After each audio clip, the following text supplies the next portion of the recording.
వినాయక చవితి రోజు big boss season 8 బాగానే ఆసక్తికరంగానే సాగింది.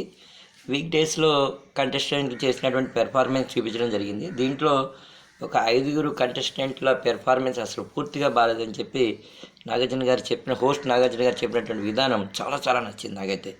ఈవెన్ మణికంఠకు కూడా మంచి వార్నింగ్ ఇస్తూ కేవలం సెంటిమెంట్లు మాత్రమే పనిచేయవని చెప్పడం, అలాగే తేజని కూడా పృథ్వీ వీరిని కనబడాలి, మీరు మీ పెర్ఫార్మెన్స్ చూపించారని చెప్పిన విధానం కూడా చాలా చాలా నచ్చింది. కాకపోతే శేఖర్ భాష రేడియో జాకీ మనకి సేఫ్ గేమ్ ఆడుతున్నట్టే మనకైతే కనిపిస్తుంది అనమాట. మనకు అనిపించింది స్టార్టింగ్లో ఇతను చాలా స్లో అవ్వడం, యాక్టివ్గా పార్టిసిపేట్ చేయకపోవడం, ఇవన్నీ కూడా మనం చూసాం.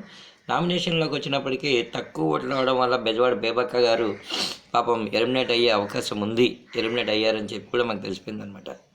సో ఏదైనా తను లాస్ట్లో ఏంటంటే ఈ ఎలిమినేట్ అవుతుందని తెలియకో ఏమో కానీ తన గేమ్ చేంజ్ చేసి స్లోగా ఉండే ఆమె చాలా ఫాస్ట్గా గట్టిగా మాట్లాడడం, లీడర్ మీద కామెంట్ చేయడం, తను లీడర్ కావాలని చెప్పి ట్రై చేయడం, ఇవన్నీ కూడా మనం చూస్తున్నాను. కాకపోతే ఏంటంటే Bigg Boss show it's not reality అని చెప్పి కూడా మనకు తెలుస్తుంది అనమాట. రియాలిటీ షో అంటారు కానీ స్క్రిప్ట్ ప్రకారమే జరుగుతాయేమో అని చెప్పి చాలామంది చెప్పడం కూడా మనం ఆసక్తికరంగా గమనిస్తూ ఉంటాం.